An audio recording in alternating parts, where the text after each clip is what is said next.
Kamu nggak makan babi kan, bilang gitu. Iya, saya nggak makan daging gitu. Nggak minum alkohol juga kan, enggak gitu. Jadi bos saya ekstra.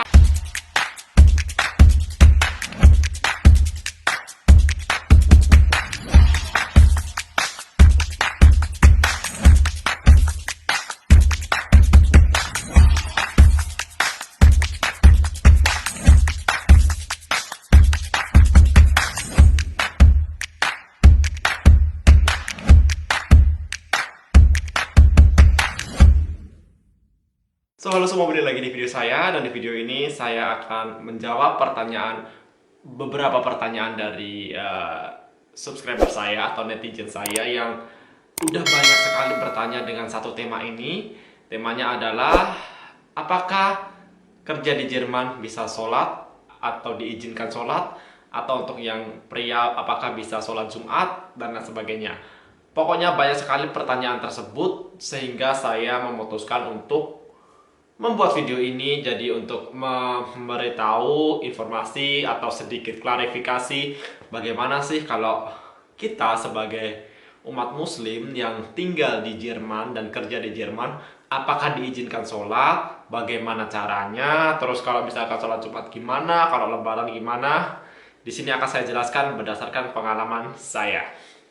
So, jadi seperti kita ketahui bahwa Jerman adalah bukan negara Islam. Mayoritas penduduk Jerman adalah non-Muslim. Bisa dikatakan, nggak tahu ya, 80-90% itu non-Muslim. Yang Muslim biasanya pendatang seperti dari Indonesia, dari negara Suriah, dari Afghanistan, pengungsi-pengungsi. Itu yang rata-rata untuk orang Muslimnya, dan nggak sebanyak penduduk asli atau penduduk orang Jerman. So, bagaimanakah untuk sholat di tempat kerja? Jadi saya akan jelaskan bahwa ya, kita diizinkan untuk sholat, atau misalkan yang cowok untuk sholat Jumat, asalkan dari awal kita ngomong ke atasan kita, bukan saya, ngomong ke bosnya, menjelaskan, pasti mereka ngerti. Intinya orang Jerman itu sangatlah toleran. Jadi nggak mungkin kalian nggak dilarang. Pokoknya asal ada alasan yang jelas, ada alasan yang kuat, pasti kita diizinkan. Apalagi kalau misalkan berurusan dengan agama, pasti mereka ya it's okay. Yang penting adalah komunikasi, diomongkan. Jadi jangan pernah kalian diem-diem langsung pergi sholat atau gimana. Itu bakal bahaya. Jadi misalkan kalian karyawan baru, diomongkan dari awal waktu interview, misalkan diomongkan apakah oke atau gimana waktunya, membagi waktu dan sebagainya. Kalau bosnya oke, ya it's okay, kalian diizinkan sholat kalau misalkan waktu jam kerja. Terus apa konsekuensinya atau apa akibatnya kalau misalkan dalam waktu kerja terus kalian pergi sholat? Misalnya kalian kerja pagi, nggak kenal shift ya, nggak kayak saya. Misalkan kerja jam 8, jam 7 sampai jam 4 atau jam 3, secara otomatis kan harus sholat zuhur kan. Sholat zuhur ya tergantung musim. Kalau misalkan musim panas berarti sholat zuhur sekitar jam 2, jam 3. Kalau misalkan musim dingin sekitar jam 12-an sholat zuhurnya. Jadi nggak kayak di Indonesia yang waktu sholatnya tuh tetap. Karena di Jerman ada 4 musim, jadi kita harus memperhatikan jam sholatnya. Karena tiap musim jam sholatnya berbeda-beda. Subuh berbeda jamnya dengan waktu musim dingin, waktu musim panas itu berbeda-beda jamnya. Jadi kita harus perhatikan. Oke, balik lagi. Misalkan teman-teman semua lagi kerja, terus jam sholat zuhur, mau sholat zuhur, tapi udah diizinkan oleh bosnya mau untuk sholat, ya udah kalian tinggal sholat aja. Tapi konsekuensinya biasanya adalah minus tunda. Minus tunda artinya jam minus. Jadi kita biasanya kalau misalkan kerja di Jerman, misalkan satu minggu 40 jam atau sehari 8 jam, dengan kalian sholat, secara otomatis jamnya berkurang walaupun cuma 5 menit. Karena di Jerman waktu, time is money gitu loh. Waktu itu sangat berharga. Jadi segala sesuatu itu sangat diperhitungkan. Jadi untuk sholat pun itu pasti dihitung. Misalnya teman-teman pergi sholat 5 menit, secara otomatis kan jam kerja teman-teman semua berkurang. Jadi konsekuensinya biasanya teman-teman semua dengan kerja lembur, atau misalnya pulang jam 4 dilebihin dikit, jam 4 lebih 15 atau jam 4 lebih 5 atau jam 4 lebih 10 atau lebih berapa lah. Jadi untuk menutup dari minus jamnya tadi untuk sholat. Biasanya kebijakan kayak gitu. Nah, terus bukan bagaimana sih? Di mana kita bisa sholat? Apakah disediakan tempat sholat atau misalkan musola kecil atau tempat atau ruangan gitu? No, karena di Jerman itu maksudnya perusahaan Jerman itu nggak kayak di Indonesia. Kalau di Indonesia kan sorry, di Indonesia selama saya kerja itu pastilah ada satu tempat atau musola kecil untuk sholat. Kalau di Jerman tidak disediakan sama sekali. Jadi pinter-pinter kita mencari tempat untuk sholat yang layak juga. Dulu waktu saya Ausbildung, waktu di sekolah itu saya biasanya sholat di bawah tangga. Jadi apa namanya, ada 4 lantai atau 3 lantai lah. Di bawah tangga itu kan ada ruangan, bukan ruangan sih, ada space kecil gitu loh. Biasanya saya dulu sholatnya di bawah tangga gitu. Ya, itu maksudnya karena nggak ada tempat lain gitu loh, nggak disediain juga. Terus ya mau nggak mau kita harus bisa memanfaatkan tempat yang ada atau ruangan yang ada atau space yang ada. Tapi ya jangan malu kalau dilihatin orang gitu loh. Tapi ya maksudnya ya pasti ada yang bisa dibilang apa ya, bukan mencibir sih, kayak melihatnya agak gimana gitu. Tapi ya bodo amat lah, maksudnya nggak usah mikir orang lain ngomong apa, nggak usah mikir orang lain apa namanya ngeliatin kita. Yang penting kalau sholat ya udah kusuk, udah titik gitu, nggak usah mikirin apa apa nantinya gitu, apa yang dipikirin orang gitu. Itu sih. Jadi di tempat kerja pun juga kayak gitu. Jadi pinter-pinter kita mencari slot atau space untuk sholat. Syukur-syukur bos kalian menyediakan, tapi jarang sekali untuk menyediakan untuk sholat. Itu misalkan sholat zuhur ya, misalkan kalian teman-teman semua lagi sholat, misalkan misalkan kerja kena shift juga kayak gitu, misalkan shift sore atau shift malam seperti saya, waktu sholat asar atau sholat maghrib atau sholat isya ya kayak gitu juga. Ya udah, kalau misalkan jamnya sholat tinggal pergi sholat aja.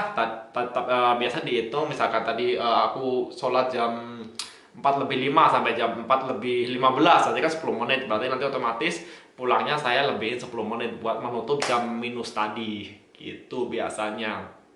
Ya, intinya tergantung kebijakan dari perusahaan masing-masing. Yang penting adalah komunikasi. Jadi jangan pernah diem-diem sholat tanpa bos kalian tahu. Jadi kalau ketahuan itu malah fatal akibatnya. Pokoknya diomongin dulu, dikomunikasikan dulu, pasti ngerti. Karena orang Jerman tuh benar-benar sangat toleran. Itu pengalaman saya selama hampir 7 tahun di Jerman. Dan nggak masalah kalau untuk sholat. Itu kalau misalkan waktu jam kerja. Terus bagaimana untuk cowok waktu sholat Jumat? Apakah diizinkan juga untuk sholat Jumat? Karena kan kalau sholat Jumat nggak bisa dong kita di kantor atau di perusahaan kita. Karena kan sholat Jumat harus berjamaah, harus lebih dari pokoknya harus berjamaah lah. Harus ke masjid atau harus ke musola gitu. Gimana caranya? Balik lagi, harus dikomunikasikan, harus dibicarakan dengan chefnya. Chef itu bosnya, atasan kita. Kita jelasin, kadang kadang bos kita juga nggak tahu sholat Jumat itu apaan. Jadi kalian harus ada alasan yang kuat, harus bisa menjelasin bahwa cowok harus sholat Jumat jam sekian sampai jam sekian. Saya harus keluar karena nggak bisa sholat di perusahaan ini, karena harus ke masjid atau harus ke musola, harus sholat berjamaah. Harus dijelasin kayak gitu. Biasanya kalau misalkan bosnya mengerti dengan penjelasan kalian, biasanya diizinin. Karena banyak sekali teman-teman saya yang dari orang Turki, dari orang negara-negara Arab gitu, mereka kerja. Terus kalau sholat Jumat biasanya ya itu, mereka langsung sholat Jumat, pergi ke masjid untuk sholat Jumat. Ya resikonya apa? Itu tadi minus jam. Jadi jam kerjanya minus, ya bisa dibayar di hari Sabtu misalkan lembur, atau dia kerjanya nanti pulangnya lebih lama kayak gitu. Intinya untuk sholat Jumat nggak masalah juga, asal dikomunikasikan dengan atasan atau bos kita. Ada juga beberapa apa ya, kebijakan dari perusahaan atau yang aku pernah tanya teman-temanku yang orang Turki. Kalau orang Turki kan rata-rata kan Islam kan di Jerman banyak sekali orang Turki, hampir mungkin 25% 30% orang Turki lah di Jerman ini. Aku pernah nanya, gimana kalian kalau sholat Jumat gitu loh. Jadi mereka adalah kalau hari Jumat, misalkan pas musim panas, musim panas kan sholat zuhur atau pas sholat Jumat itu jam 2 sampai jam 3 kan.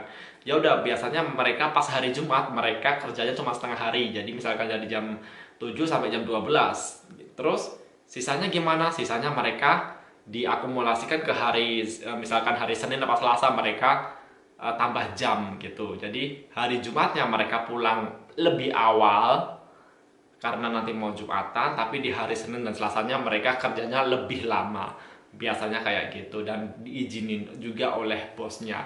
Jadi teman-teman Turki saya atau teman-teman dari negara Arab, teman-teman atau teman-teman saya dari negara Arab biasanya kayak gitu untuk menyiasati pas sholat Jumat. Jadi maksudnya nggak kita kerja pas sholat Jumat keluar terus ntar balik lagi, nggak kayak gitu ya. Boleh kayak gitu tapi terserah teman-teman. Kalau mau mencontoh teman-teman Turki saya bisa misalkan hari Jumat setengah hari, terus sisanya setengah harinya diakumulasikan atau diganti di hari yang lain, misalkan Senin Selasa atau Selasa Rabu atau Rabu Kamis kayak gitu. Itu yang dilakukan oleh teman-teman saya orang Turki dan understandable. Maksudnya seperti saya bilang tadi, orang Jerman tuh sangat sangat sangat sangat toleransi, sangat sangat sangat menghormati. Pokoknya intinya komunikasi dengan alasan yang kuat. Jadi kalian atau teman-teman semua harus bisa apa ya, menjelaskan ke bosnya sampai dia mengerti. Tapi biasanya it's okay, nggak masalah. Oke, jadi buat yang kemarin udah menanyakan apakah boleh sholat kalau kerja di Jerman, bagaimana kalau sholat Jumat untuk cowok, itu udah saya jelasin. Intinya adalah komunikasi dibicarakan. Jangan pernah diem-diem kalian sholat tanpa sepengetahuan bos kalian, oke? Karena itu akan lebih fatal akibatnya. Dan ya, kalau pengalaman saya untuk au pair, untuk FSA juga kayak gitu. Jadi ini bukan berlaku untuk di perusahaan aja atau dunia kerja aja. Waktu au pair dulu saya juga gitu, komunikasi juga ke GF-nya atau ke host gas family-nya, dan gas family juga oke, nggak masalah gitu. Jadi ya waktu au pair pun saya juga nggak masalah untuk sholat, asalkan pekerjaannya nggak terbengkalai, asalkan bocahnya nggak apa namanya, misalkan pas waktu tidur bocahnya atau bocahnya lagi misalkan main sama emaknya atau sama bapaknya, ya udah saya sholat kayak gitu dulu waktu au pair kayak gitu. Terus waktu FS Shot, pengalaman waktu FS Shot ini malah justru saya lebih bisa dikatakan berkesan gitu, karena sejak saya kerja di Jerman itu saya selalu menjadi ya minoritas otomatis. Maksudnya satu-satunya orang muslim di perusahaan waktu FS Shot sama di waktu kerja sekarang. Jadi nggak ada orang muslim lainnya gitu. Jadi benar-benar minoritas, udah Asia sendiri, Islam sendiri, kasarnya kayak gitu. Tapi oke, nggak masalah. Dan waktu FS Shot saya pernah ada cewek, dia dari Turki juga, dan dia tahu juga kalau saya muslim kan. Terus akhirnya, tapi beda-beda departemen ya, sama-sama FS Shot, sama-sama FSJ tulisannya, kerja sosial, tapi beda departemen. Terus ya udah, dia akhirnya menghampiri saya untuk ngajak sholat bareng gitu. Jadi dia yang ngomong ke bosnya untuk apa ya dulu ngomongnya, disediain tempat kayak gitu. Akhirnya ya udah ada tempat kosong, kayak bukan gudang sih. Jadi untuk tempat-tempat barang penyimpanan cadangan-cadangan buku atau apa kayak gitu, ya hampir kayak gudang tapi gudang bersih. Ya akhirnya disediakan untuk sholat di situ. Jadi setiap jam sholat orang Turki tersebut yang cewek, dan dia pakai hijab ya, menghampir saya untuk ngajak sholat bareng kayak gitu sih waktu pengalaman FS Shot saya dulu. So itu tadi pengalaman saya dari au pair, dari FS Shot sampai sekarang Ausbildung pun juga kayak gitu, waktu di sekolah juga kayak gitu, waktu di perusahaan Ausbildung saya juga kayak gitu, bosnya nggak masalah dan no problem. Jadi agama bukan menjadi hambatan untuk kerja di Jerman. Intinya adalah komunikasi. Kalau kalian komunikasinya lancar dengan bosnya, dengan atasan, dengan koleganya, dengan teman kerjanya, itu nggak masalah gitu.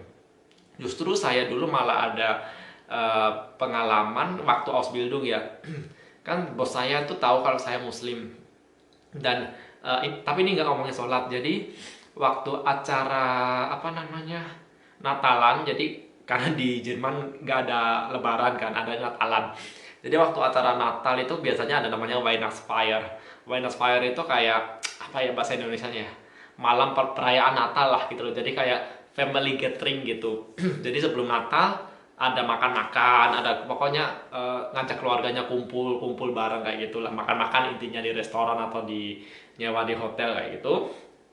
Terus bos saya, jadi misalkan acaranya itu biasanya Sabtu, hari Sabtu. Acaranya Sabtu, terus bos saya hari Jumat atau Kamisnya, pokoknya sehari dua hari sebelumnya manggil saya kan. Windy ke kantor, ke ruangan saya bilang gitu. Terus kenapa bos gitu? Kamu nggak makan babi kan bilang gitu. Iya saya nggak makan daging gitu. Nggak minum alkohol juga kan, enggak gitu. Jadi bos saya ekstra pesen makanan dan minuman buat saya gitu loh. Karena kan ya tahu sendiri lah orang Jerman minumnya bir, minumnya pokoknya beralkohol lah, maaf, bir, wine dan lain sebagainya. Dan makannya juga babi lah otomatis karena babi murah juga dan banyak di Jerman gitu. Katanya enak, kalau babi saya nggak tahu juga karena saya nggak makan daging. Terus akhirnya kayak gitu. Jadi bener-bener respect gitu loh bos saya itu. Orang Jerman tuh belum respect. Jadi karena tahu saya muslim, jadi dia manggil saya sebelumnya dan dipesenin menu yang kira-kira saya suka, yang nggak ada babinya, yang nggak ada alkoholnya, minumannya kayak gitu. Jadi waktu acara di Weihnachtsfeier-nya, waktu perayaan Natal ya hari Sabtu itu, pelayannya udah datang ke saya dengan menu pesanan saya yang tanpa babi, tanpa alkohol dan lain sebagainya gitu. So itu dia pengalaman saya menjadi kaum minoritas di Jerman, tapi nggak masalah, bukan menghambat karir saya di Jerman gara-gara agama, gara-gara untuk sholat dan lain sebagainya.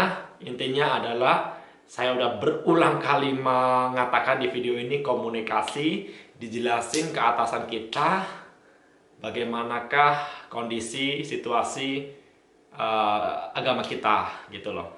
Pasti mereka mengerti, mereka nggak rasis kok, mereka tolerans, mereka mikirnya pakai logika bukan pakai emosi gitu. So jadi buat teman-teman semua yang masih ada pertanyaan, silahkan tolong tanyakan di kolom komentar. Bisa mengenai agama silahkan, kalau saya bisa jawab saya jawab, kalau enggak juga nanti saya cari info yang lainnya. Kalau ada pertanyaan lain seputar Jerman atau seputar Ausbildung atau seputar kerja, silahkan komentar juga. Also terima kasih yang udah nonton video saya dari awal sampai akhir. Sekian video dari saya, salam dari Jerman, ciao.